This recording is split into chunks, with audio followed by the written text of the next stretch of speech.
দীর্ঘ প্রচেষ্টার পর আমাদের আউটপুটটি আমরা পেয়ে গেলাম। তো আপনারা দেখুন আমাদের সেই আউটপুটটি। It started in 1893 at the Chicago World's Fair.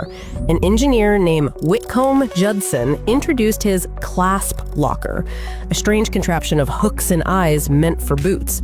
It didn't work very well. But 20 years later, a Swedish American named Gideon Sundbacks with tiny interlocking teeth and a sliding fastener. He called it the separable fastener. By the 1930s, zippers were on aviator suits and military gear, praised for speed and precision. Then came fashion. Designers saw beauty and utility, and suddenly zippers appeared on dresses, jeans, and handbags. The zipper became a symbol of industrial elegance, a meeting point of mechanics and style. Today, over 5 billion zippers are made every year, from spacesuits to smartphone cases. It's not just about fastening fabric, it's about connecting design, history, and motion, one tiny click at a time.